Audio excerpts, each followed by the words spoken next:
या तो ख्याल में आता कि शायद कोई मर गया है इसलिए कुरान पढ़ा जा रहा है, या फिर ये ख्याल आता है कि शायद किसी आमिल ने ये बता दिया है कि ये आयतें पढ़नी है, इससे जिन्नात भाग जाए। ये हमारे घर की कुरान की तिलावत का हाल है। कितने घरों में तिलावत होती है आज कुरान की, कितने लोग पढ़ने वाले हैं आज कुरान को, कितने लोगों का ताल्लुक आज कुरान से मजबूत है, मुझे बताया जाए। जब मैयतों पे पढ़ने के लिए कुरान उठा के लाया जाता है तो क्या कुरान पूछता नहीं होगा कि जब जिंदा था तब मुझे भूल गया था, अब मरने के बाद तू मुझे कफन पे साथ रखने की तैयारी में? क्या कुरान तुम्हें झिझोड़ता नहीं होगा कि जब मैं जिंदा था, जब तू जिंदा था तो अलमारी में मैं रखा रहा, अब तू कफन में आ गया तो लोगों को मेरी याद आ गई। जब तूने बेवफाई की, अब मुझसे वफा की उम्मीद क्यों रख रहा है? क्या कुरान ये पूछने का हक नहीं रखता? अल्लाह अकबर, अल्लाह अकबर, क्या बात है। हमारे घरों की हकीकत ये रह गई है कि कुरान सिर्फ जहेजों की जीनत बन गया है, आज सीनों की जीनत नहीं। ये हमारे कौम का अलमी है। और आज ना, अभी मैं ऐलान कर दूं कि जी किसी को बरकत की डोरी चाहिए, तकरीर के बाद मुझसे ले लें, तो लोग 2 मिनट सोने नहीं देंगे पूरी रात। इतनी डोरियां बटेंगी कि लोग 6-6 लेके निकल लेंगे। हाँ, हम ये चाहते हैं कि कोई ऐसा बंदा है जो रात में मिट्टी का सोना बना ले। हमारे 1000 नाकामियों के बावजूद कोई हमें पैसे वाला बना दे। सुनो एक बात, अल्लाह से जब भी मांगना ना, बरकत मांगना, कसरत कभी ना मांगना। क्या मांगना है? बरकत। जोर से बोलो, बरकत। जब भी मांगो बरकत मांगो, कसरत कभी नहीं मांगना। इसका फर्क समझना। कसरत, मैंने कहा मालिक 2 करोड़ दे दे, अल्लाह ने 2.5 करोड़ दे दिए, और एक थोड़ा उसने कमर में लगा निकाल दिया, लग गए 3 करोड़। बंदा फकीर रहा के अमीर? फकीर नहीं, अगर 2.5 करोड़ पैसे और 3 करोड़ लग जाए तो बंदा फटीचर हो जाता है, क्योंकि जो है वो भी दाव पे लग जाता है। अल्लाह से मांगो बरकत, मालिक एक भी देना तो बरकत वाला देना। लोग पूछते हैं ना कि ये 8,000 में गुजारे कैसे कर लेते हैं, इनके 6,000 में गुजारे कैसे हो जाते हैं। ये 5,000 तनख्वाह लेने वाले 50,000 वाले से ज्यादा खुशबूदार होते हैं। ये 5,000 लेने वाले, इनके बदन पे सफेद कपड़ों पे एक दाग का शायबा तक नहीं होता है। तो सुने, ये पैसे का कमाल नहीं, ये रब की बरकत का कमाल होता है। नारे तकबीर, नारे रिसालत, दारुल उलूम गुलशने रहमत, जश्न दस्तार बंदी, मसलके आला हजरत। अच्छा, शुक्रिया, जज़ाकल्लाह। अल्लाह से जब भी मांगो ना, क्या मांगेंगे? बरकत, बरकत। आप क्यों नहीं बोल रहे हो, नाराज हो? क्या मांगेंगे अल्लाह से? क्या मांगेंगे अल्लाह से? अच्छा, जो ससुर से 10 लाख मांगता हो, ओ क्या है? वो हजरत, उसका हश्र ये होना है कि उसे ऐसे ही मर जाना है जी, ऐसे ही मर जाना है।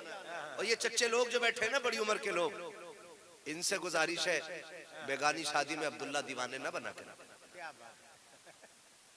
बेड पे बेटा लेटेगा, मरा अब्बा जा रहा है, कह रहा पिलाई 3 इंची से कम नहीं होनी चाहिए। है बंदा देता अपनी बेटी को, ये कह रहा बुलेट से नीचे गाड़ी नहीं होनी चाहिए। ये अपने लिए जहन्नम खरीद रहा है। हम लोग जाते हैं, अल्लाह खैर करे, 15 दिन शादी को नहीं होते, कह रहे मौलाना बुलेट बेच रहे हो, ले रहे हो क्या? ये है कसरत का कमाल जी। कसरत कितने की आ रही है बुलेट? 2 लाख, 2.5 लाख, 3 लाख। जल्दी बोल दो थोड़ा सा जरा। 2.5 से 3 तक की है, यही होगी ना, है ना? वस्सलातु वस्सलामु अला रसूलिहिल करीम अम्मा बअद फ़अऊज़ु बिल्लाहि मिनश शैतानिर रजीम बिस्मिल्लाहिर रहमानिर रहीम लक़द कान लकुम फ़ी रसूलिल्लाहि उस्वतुन हसना आमन्तु बिल्लाहि सदक़ल्लाहु मौलाना अज़ीम व सदक़ रसूलुहुन नबियुल उम्मियुल मुतीउल मुबीनुल मुईनुल करीम व नहनु अला ज़ालिका लमिनश शाहिदीन वश्शाकिरीन वल्हम्दुलिल्लाहि रब्बिल आलमीन। या खुदा बहरे जनाबे मुस्तफ़ा इमदाद कुन, या रसूल अल्लाह अज़ बहरे खुदा इमदाद कुन, या शहीद करबला, या दाफ़िए करबो बला, गुल रुख़ा शहज़ादे गुलगो क़बा इमदाद कुन। गौसे आज़म बबने बेसरो सामा मददे क़िबले दी मददे कअबे ईमा मददे बगिरदाबे बला उफ्तादा कश्ती मदद कुन मदद कुन मदद कुन, या मुईन अद्दीन चिश्ती कादरी यमुना रे, या गौसे आज़म ज़नम दमज़ शेख अहमद रज़ा ख़ां क़ुत्ब आलम ज़नम बलग़ल उला बिकमालिही कशफ़त दुजा बिजमालिही हसनत जमीउ ख़िसालिही सल्लु अलैहि व आलिही। करूँ तेरे नाम पे जाँ फ़िदा, न बस एक जाँ तो जहाँ फ़िदा, दो जहाँ से भी नहीं जी भरा, करूँ क्या करोड़ों जहाँ नहीं। जिसको अपने नबी से जितनी मोहब्बत का एहसास हो, कोशिश करें उतनी ही आवाज़ के साथ रसूल और आले रसूल की बारगाह में दुरूद व सलाम की डालियाँ निछावर कर लें। पढ़ें बावाज़े बुलंद अल्लाहुम्मा सल्ली अला सय्यदिना व शफ़ीइना व नबीना व मौलाना मुहम्मदिन मादिनिल जुदी वल करमी व आलिहि व सहबिहि व बारिक व सल्लिम सलातुन व सलामुन अलैका या रसूल अल्लाह सल्लल्लाहु तआला अलैहि वसल्लम। मुअज़्ज़ज़ हाज़रीन इकराम, काबिल मुबारकबाद हैं तमाम ही हुजूर के दीवाने जो हुजूर की मोहब्बत में इस महफिल में बैठे हुए हैं। मौला करीम सबकी हाज़िरी को अपनी बारगाह में कबूल फरमाए और हम सब की इस महफिल को, इस मजलिस को हम सब के लिए मौला ज़रिया निजात बनाए।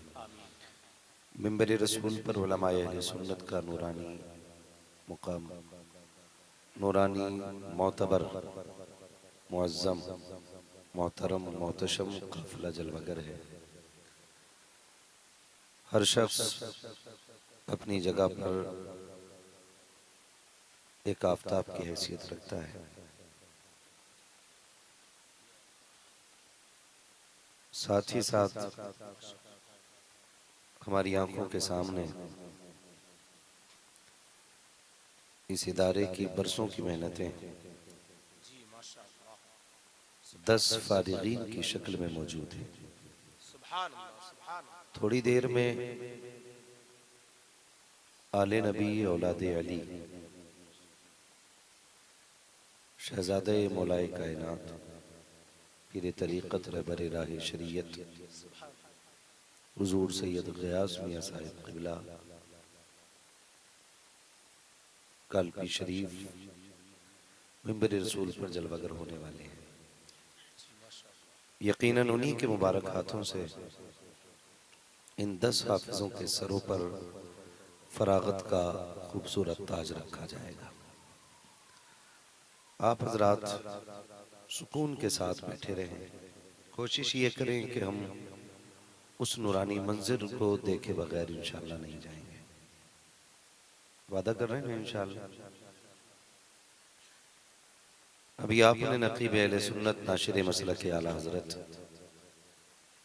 जनाब मोहतरम नाजिर रजा बरेली शरीफ इतने खूबसूरत अशार इन्होंने पढ़े कि अगर ये खुद भी पूरी रात पढ़ते रहते तो उम्मीद करता हूँ कि ना आप थकते ना हम थकते। ऐसे ही है ना। इन्हीं की दावत मोहब्बत पर और कारी मुबारक साहब क़िबला की हुक्म की तामील करते हुए इन्होंने हुक्म दिया और मैं हाजिर हो गया। यकीनन इस शहर में पहली हाजिरी है। ना आप मुझे सही से जानते हैं ना मैं आपको सही से जानता हूँ। और मैं ये कतन नहीं करूंगा, कहूंगा कि आपकी मोहब्बतों की जंजीर में जकड़ के आया हूं। ये मोहब्बतों का इजहार तो मैं यहाँ से जाने के बाद करूंगा। आपका रवैया मेरे साथ कैसा था या मेरा रवैया आपके साथ कैसा था, इंशाअल्लाह हम एक दूसरे से मुलाकात के बाद करेंगे। अल्लाह करे ये मुलाकात इतनी खूबसूरत हो जाए कि आप मुझे याद आते रहें और मैं आपको याद आता रहूं। सुभान अल्लाह, सुभान अल्लाह, इंशाअल्लाह। मद्दाह खैरुल अनाम शायर अहले सुन्नत जनाब मोहतरम एहसान शाकिर साहब क़िबला पूरे हिंदुस्तान में अपनी निराली आवाज के जरिए और अछूते अंदाज के जरिए पहचाने जाते हैं। मेरे बाद भी यकीनन इंशाअल्लाह उनसे कुछ फरमाइशें फिर पढ़वाई जाएंगी। बस आपसे इतनी गुजारिश है कि जितनी देर मुझे बर्दाश्त करें मोहब्बतों के साथ कर लें। मैं समझता हूँ एक बज चुका है, ये सोने का वक्त है, सुनने का तो नहीं होगा ना। सर्दियों की रात है तो तकरीबन आधी से ज्यादा गुजर चुकी है।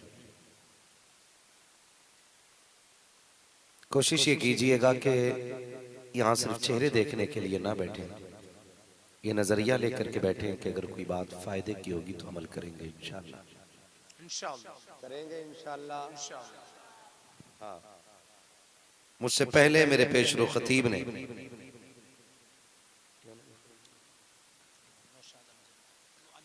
मौलाना नौशाद अलीमी साहब क़िबला बड़ी खूबसूरत गुफ्तगू उनकी सुन चुके हैं। थोड़ी देर मैं भी हाजिर खिदमत हूँ, मगर मैं आपसे इतना कहूंगा कि अगर कोई मेरे लिए आया हो तो चला जाए, क्या बात है, वाह। और अगर कोई नाजिर भाई के लिए आया हो तो वो भी चला जाए। जी, क्या बात है। जनाब एहसान शाकिर साहब क़िबला के लिए कोई आया है तो वो भी जाए। मौलाना नौशाद अलीमी साहब के लिए कोई आया है तो वो भी जाए। यहाँ सिर्फ वो बैठे जो मदीने वाले मुस्तफ़ा के लिए आया हो। सुभान अल्लाह, सुभान अल्लाह। वरना कोई मतलब नहीं रह जाता है फॉलोइंग और फैनिंग का। पंखों का काम घूमना होता है। और मेरा अपना नजरिया यह है कि हमारे जैसों का फैन बनने से क्या फायदा है। अगर इश्क ही करना है तो फिर हुजूर से करें। हमारे जैसे कितने आए और चले गए और कितने आएंगे और चले जाएंगे, आखिर में उनको भी यही कहना पड़ेगा, जिंदगी खत्म हुई और कलम सूख गए, तेरे औसाफ का एक बाप भी पूरा न हुआ। कोशिश ये करें कि अपनी जिंदगी इतनी खूबसूरत कर लें कि हमारी रविश बता दे कि हम मोहम्मद अरबी के चाहने वाले लोग हैं।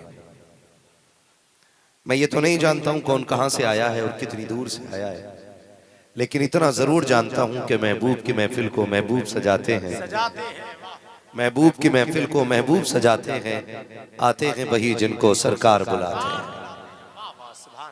सारे हुजूर के बुलाए हुए लोग हैं और उम्मीद करता हूं कि इन जलसों में कोई ना गलत खमीर का बंदा बैठा होगा ना गलत जमीर का बंदा बैठा होगा।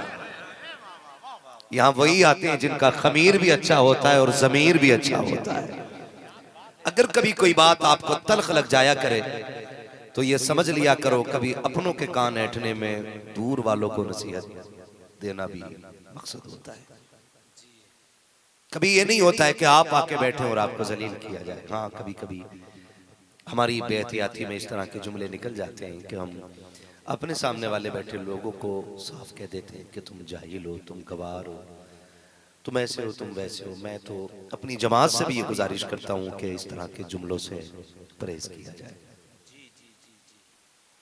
क्योंकि आनम के मंद आनम, जो मैं हूँ वो मैं जानता हूँ।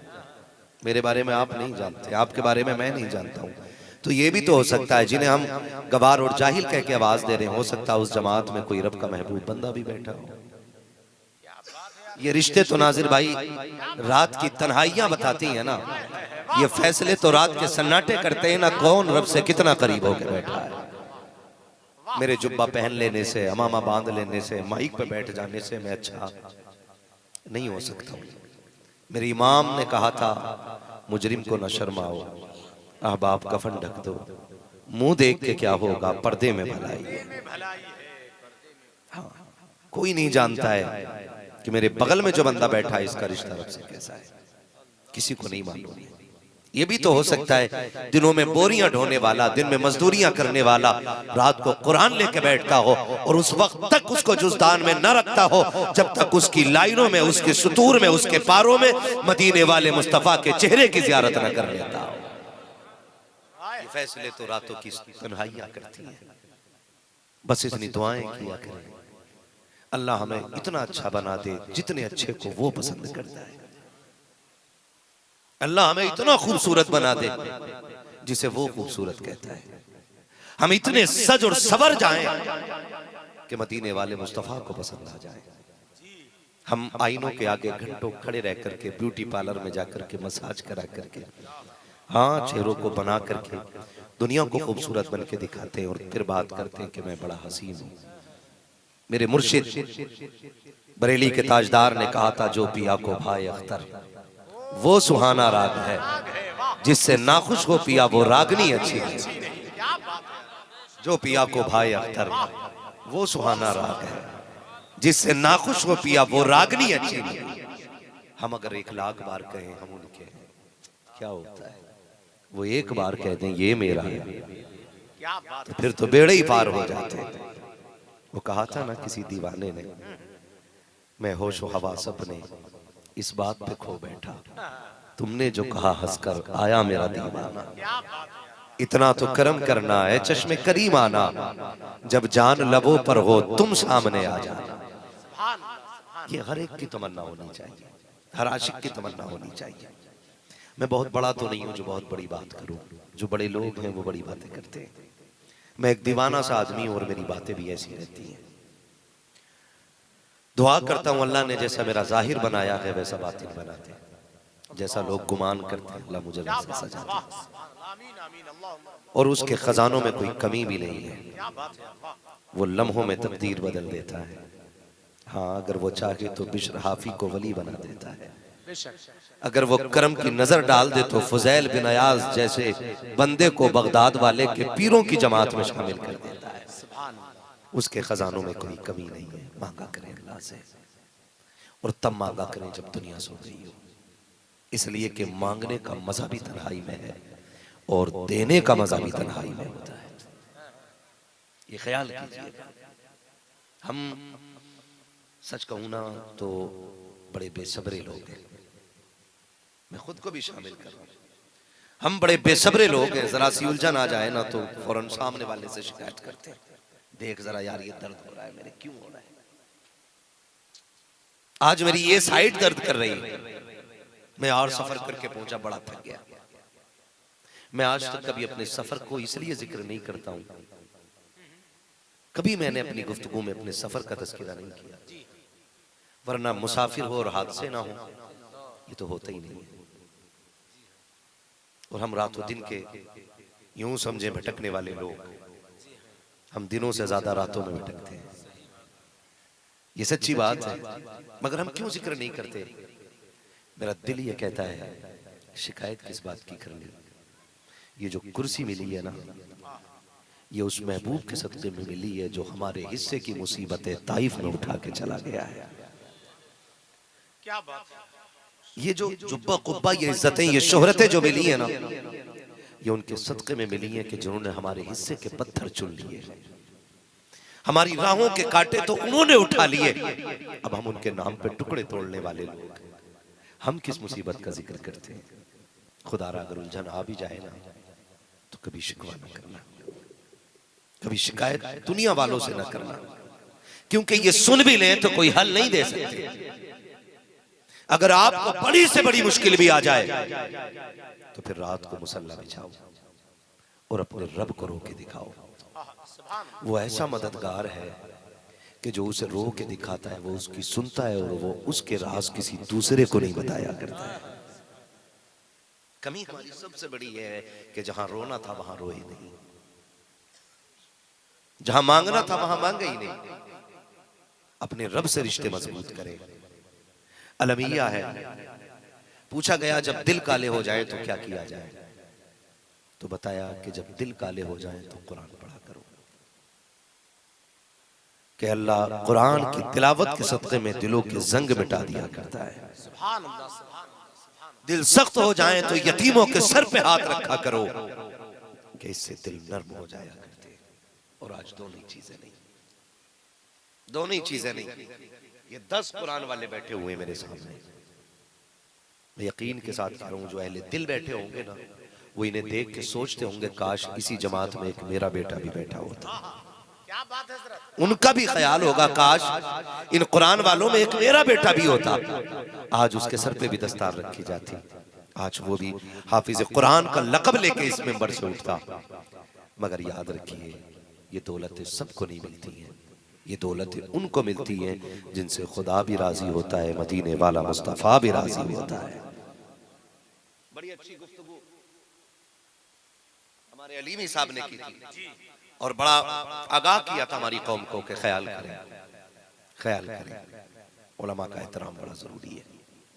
ये 10 हाफिज कुरान बैठे हुए हैं, इस इदारे ने 10 हाफिज कुरान अता किए। माशाअल्लाह, बड़ी दूर खड़े, मसला क्या कारी साहब? आज तो आप लोगों की मेहनतों का फल है ना। जी हाँ हाँ, आज तो किसी और को मेहनत। आज तशरीफ रखिए आप, आपके हिस्से का काम ये कौम करेगी आज। जी हाँ, आप आ जाइए। क्या बात है।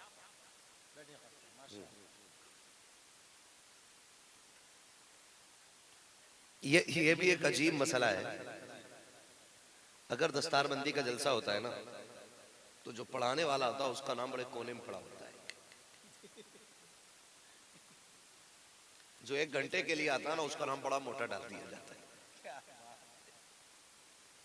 चलो आप कहेंगे कि ये जवाब का पहलू आप तलाश कर लेंगे कि उसको इसलिए जली हरूफ में लिखा जाता है कि लोग पहचान ले कि आ कौन रहा है, बस ना।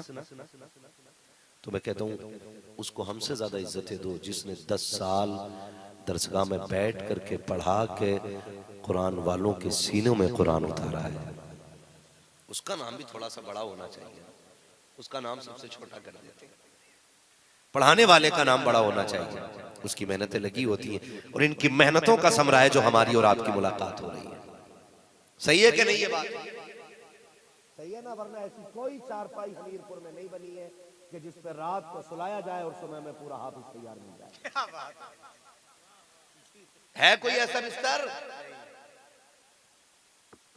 ऐसा कोई बिस्तर नहीं है कि जिसमें एक रात में हाफिज कुरान बना दिया जाता हो। मैंने एक जुमला बोला, मैंने कहा था कि उन्हीं की नस्लों में कुरान वाले पैदा होते हैं जिनसे खुदा भी राजी होता है, मदीने वाला मुस्तफा भी राजी होता है। ये ख्याल कीजिए, कई बार ना पैसे वाले होते हैं और इल्म वालों को इज्जत नहीं देते। आप आज जज बन के बैठे, वकालत मैं करूंगा, मामला इस जमात का है, फैसला आपको करना है कि सही क्या है और गलत क्या है। बात है हज़रत, बहुत अच्छा है। वाह। अगर मैं कहूं कि ये सही ये गलत है तो आप कहोगे ये आपकी जमात है, मैं कहूंगा ये मेरी जमात नहीं, ये मदीने वाले मुस्तफा की जमात है, ये हुजूर की जमात है। और ये सिर्फ आप नहीं देख रहे हो, पूरी दुनिया देख रही है और आज नहीं कल भी देखेगी, क्योंकि अब ये सोशल मीडिया का जी अब एक बात एक बार कह के खत्म नहीं होती, फिर वो चलती रहती है। तवज्जो है सारे लोगों को? तवज्जो है? राजी है सारे लोग? नाराज तो नहीं है ना? यही है आरज़ू तालीम कुरान हो जाए, हर एक परचम से ऊंचा परचम इस्लाम हो जाए। अगर मैं मदरसों की बात करूं तो मदरसे वो दीन का अजीम किला है कि जो आज मजहब इस्लाम का परचम संभाले हुए हैं। मैं बहुत नपी तुली बात कह के गुफ्तगू को मुख्तसर रखूंगा। ये इदारे हमारे मजहब इस्लाम के परचम को संभाले हुए हैं। मैं तो कहता हूं मिंबर से लेकर नीचे तक एक बंदा ऐसा नहीं दिखा सकते जिस पे किसी मदरसे का एहसान ना हो। जी क्या बात। आप अगर कहते हैं मैं IAS हूं, IPS हूं, मैं MBBS हूं, मैं कभी मदरसे में नहीं गया, तो अगर आपको कलमा आता है ना तो वो किसी मकतब में पढ़ाने वाले उस्ताद ने याद कराया होगा। अगर आपको नमाज पढ़ने का हुनर आता है तो किसी टूटी चटाई पे बैठ करके एक 5 रुपए वाली टोपी लगाने वाले बंदे ने याद करा दी होगी सारी नमाजें और सारे तरीके। इसलिए हर बंदे पे मदरसे का एहसास है। माँ के पेट से हम में से कोई कलमा सीख के पैदा, बोले कलमा सीख के पैदा, बोलना पड़ेगा, ये डाटा खोल भाई। हाँ, माँ के पेट से कोई कलमा सीख के पैदा नहीं होता, ये इन्हीं मदरसों की देन है। अगर जो टोपी आप या मैंने लगा के रखी है ना, तो ये मदरसे की राहत है, ये मदरसे की मेहरबानी है। और आज हमारे समाज में सबसे ज्यादा कमजोर अगर कोई इमारत है तो वो मदरसों की इमारत है जी, सबसे कमजोर हर एतबार से, जिसकी कहीं नहीं चलती है तो वो मदरसों में चला लेता है। बड़ा कम वक्त गुजरा है कोरोना को, अभी जी कितने साल बीत गए? 5 भूल गए, बोल दो कहीं दोबारा ना आ जाए। 6 साल 6 साल में चल जाएगा। कितने साल हो गए? 5 साल पूरे हो चुके हैं। कितने? 5 साल। सच्ची बताऊं ना तो इस 5 साल में जो दीनी तालीम में रुकावट आई है ना, वो आने वाले 50 साल तक पूरी नहीं हो सकती। ये वो कड़वी सच्चाई है, हजम करें और बर्दाश्त करें। खाली वाह वाह के लिए ना बैठिएगा, मैं बेजा तारीफ करके फ्री की जन्नत नहीं बांट सकता हूँ।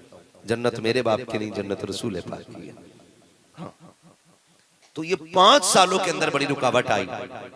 मैं सलाम करता हूँ कारी मुबारक साहब को और इनके पूरे स्टाफ को और उन अफराद को जिन्होंने इस इदारे के कंधे से कंधा लगा के यह ऐलान किया है कि यहाँ पर मेहनतें करना उलमा का काम है और इंतजाम करना गुलाम मुस्तफ़ा का काम है। मुबारकबाद के मुस्तहिक हैं आप लोग जिन्होंने इसका ताउन किया। और ऐसे माहौल में 10 हाफिज़े कुरान, जबकि एक पाखंडी बैठ के कहता है कि मैं कुरान मिटाऊंगा, दूसरा पाखंडी कहता मैं इस्लाम मिटाऊंगा। इनको आईना देख लेना चाहिए। तुम्हारे जैसे नहीं, तुमसे बड़े बड़े तुम्हारे बाप आए और कुरान का एक नुक्ता ना मिटा सके। पारे और आयतें और पूरा कुरान, ये तुम्हारी औकात नहीं कि तुम उसके एक ज़ेरो ज़बर में भी हरकत कर सको। ऐसे माहौल में 10 हाफिज़े कुरान तैयार करना बड़ी बात है। हम सलाम करते हैं उलमा की जमात को, ऐसे मेहनती लोगों को कि जो इतनी मेहनत करते हैं कि दिनों रात मेहनत करके कौम को हाफिज़ कुरान देते हैं। लेकिन दुख तब होता है जब इतनी मेहनत से पढ़ने और पढ़ाने वाले लोगों को हमारी कौम के टके टके पे उछलने वाले लोग, जरा सी दौलत के नशे में डूब के मर जाने वाले लोग एक मुल्ला जी कह करके आवाज देते हैं, एक हाफिज जी कह करके यूं अपनी मोहब्बतों का इजहार करते हैं कि ऐसा लगता है कि इनका ताल्लुक ही नहीं है कुरान वालों से। जबकि सच्ची बात यह है कि माँ के पेट से लेकर के कब्र जाने तक कुरान वालों की जरूरत पड़ती है।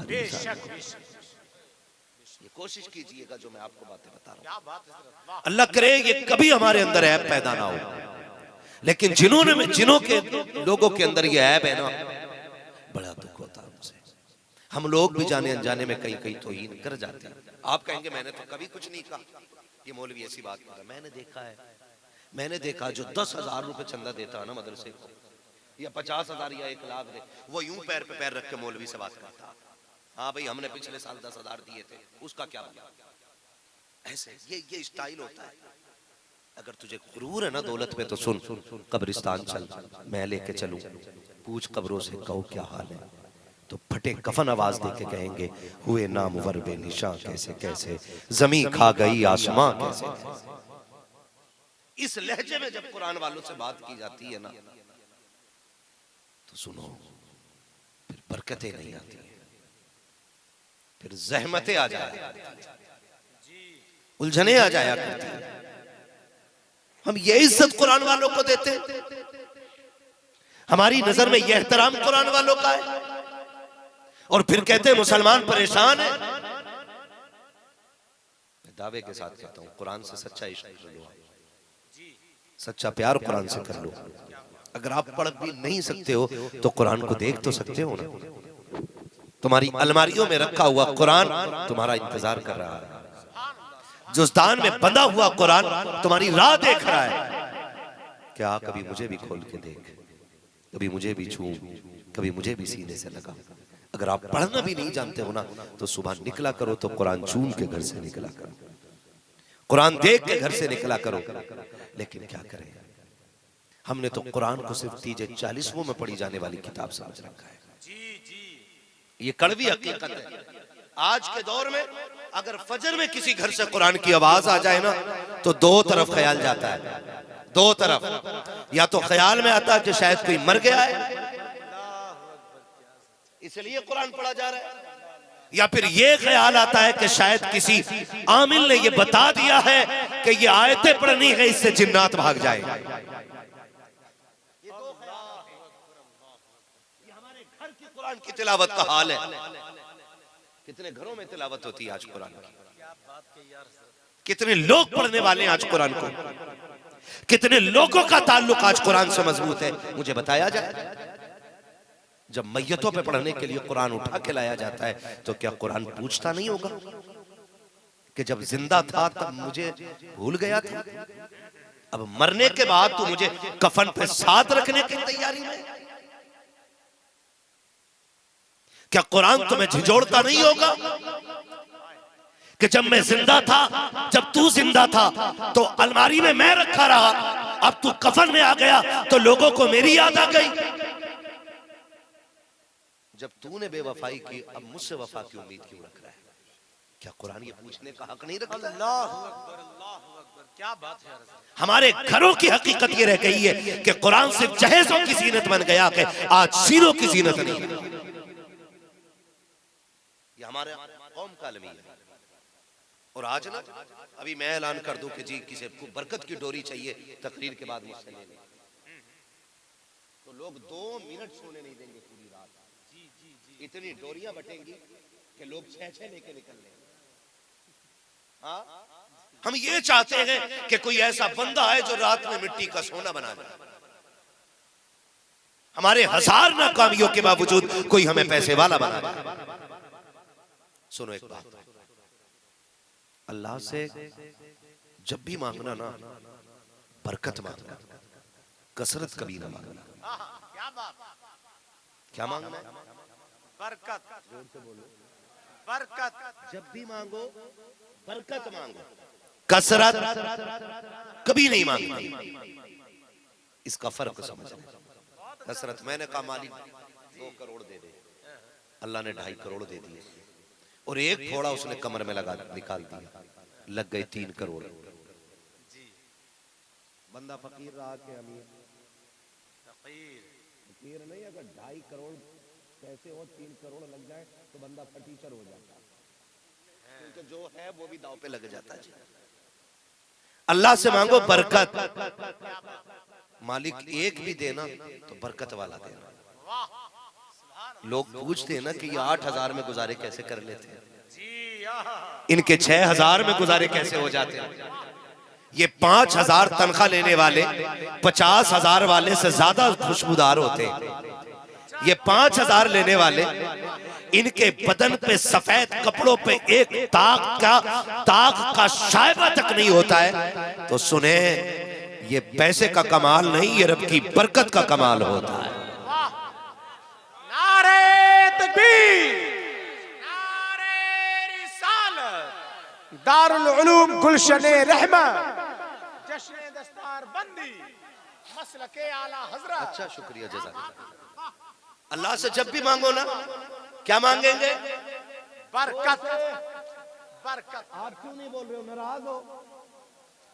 क्या मांगेंगे अल्लाह से? क्या मांगेंगे अल्लाह से? अच्छा, जो ससुर से 10 लाख मांगता हो, ओ क्या है? वो हजरत उसका हश्र ये होना है कि उसे ऐसे ही मर जाना है जी, ऐसे ही मर जाना है। और ये चच्चे लोग जो बैठे हैं ना, बड़ी उम्र के लोग, इनसे गुजारिश है बेगानी शादी में अब्दुल्ला दीवाने ना बना कर। बेड पे बेटा लेटेगा, मरा अब्बा जा रहा है, कह रहा पिलाई 3 इंची से कम नहीं होनी चाहिए। है बंदा देता अपनी बेटी को, ये कह रहा बुलेट से नीचे गाड़ी नहीं होनी चाहिए। ये अपने लिए जहन्नम खरीद रहा है। हम लोग जाते हैं, अल्लाह खैर करे, 15 दिन शादी को नहीं होते, खैर मौलाना बुलेट बेच रहे होंगे,